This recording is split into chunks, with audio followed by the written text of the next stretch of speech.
Yeah, I have one. It's the prodigal son, from the prodigal son. As Father, I've sinned against heaven and against you. I am no longer worthy to be called your son.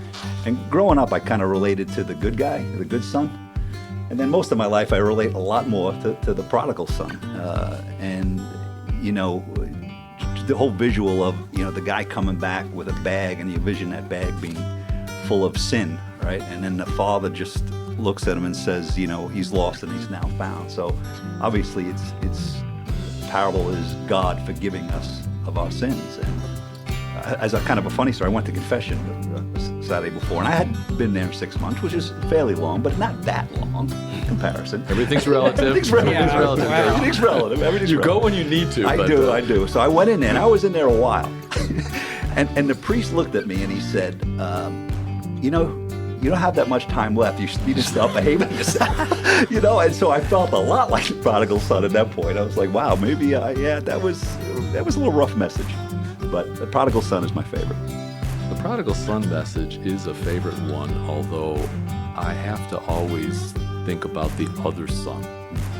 Because that, to me, I understand why the father would welcome the son back, but the other son, get upset. What are you doing? Bringing him back. He spent all the money.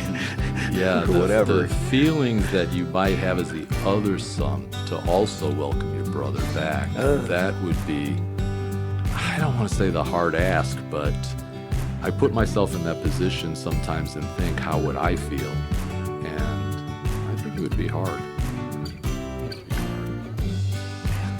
Yeah, I think I wouldn't be that kind if I was the one staying back doing the work, and my brother comes, he's playing around for a bit, he comes back and Dad gives him a big hug. I think it would be hard as a brother to accept him back. I agree with you very much.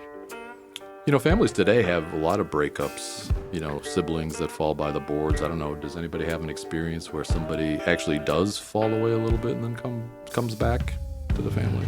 I mean, in ways, as a father, I think when I hear the prodigal son and I go to confession, it just reminds me that as a father, I'm expected to reflect that same love to my children. Mm-hmm. You know, it's like, you can do anything to me and still come back, and I'm still going to be there. And that can be really hard as a father, you know, because it's like, you did what? You know, and you feel your blood kind of curdling up, and then it's just like, all right, well, if God can forgive all my nonsense, well, I have no excuse to not forgive yours. That's good. Coming back to reconciliation, forgiveness, what a gift, right? We can't get to heaven without God getting us there through His grace and His forgiveness of what we do here on earth. Right, and it's just, I mean, you can't do it on your own.